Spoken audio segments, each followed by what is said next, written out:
بسم اللہ الرحمن الرحیم۔ السلام علیکم ناظرین، آج میں آپ کو خواجہ غریب نواز نیک بخت باروب تلاوت قرآن کرنے والے نیک صفت ہستی کے بارے میں بتاؤں گی۔ خواجہ غریب نواز کا مبارک نام حسن ہے، جبکہ لقب معین الدین ہے۔ عطائے رسول اللہ سلطان ہند ہے۔ خواجہ فارسی زبان کا لفظ ہے اور اس کا مطلب ہے سردار آقا کے۔ آپ کی ولادت 14 رجب شریف 537 بمطابق 1142 عیسوی میں ہوا۔ حضرت خواجہ غریب نواز رحمت اللہ علیہ حافظ قرآن تھے۔ آپ ہر دن اور رات میں ایک بار ختم قرآن فرمایا کرتے تھے، اور ہر ختم قرآن کے بعد غیب سے آواز آتی تھی کہ اے معین الدین، میں نے تیرا ختم قرآن قبول کیا۔ حضرت خواجہ معین الدین چشتی سر زمین ہند میں توحید کی شمع روشن کرنے آئے۔ بھارت کے ہر رہنماؤں کو حق و اسلام کی راہ دکھانے آئے۔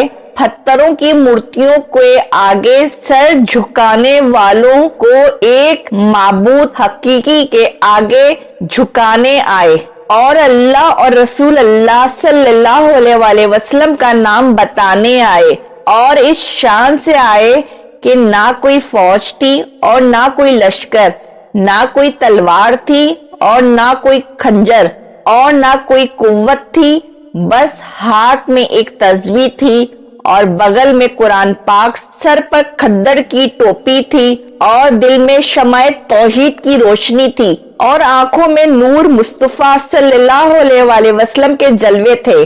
حضرت خواجہ نواز رحمت اللہ علیہ، جنہوں نے اپنے روحانی کمالات اور فقیر درویش کے زور، ایمان کی قوت اور رشید ہدایت کی غیر فانی طاقت کے ذریعے اس کفرستان ہند میں اسلام پھیلایا، کفرائے شرک میں توحید ایمان کا نور پھیلایا، اور 90 لاکھ کافروں کو مسلمان کیا۔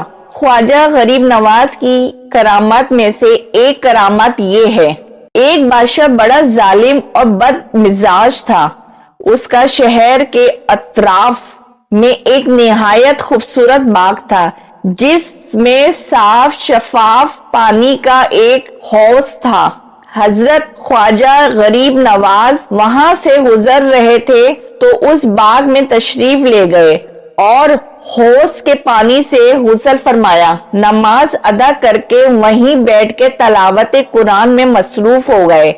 اتنے میں بادشاہ کے آنے کا شور بلند ہوا، مگر آپ وہاں سے نہیں اٹھے اور اطمینان سے خدا کی عبادت میں مصروف رہے۔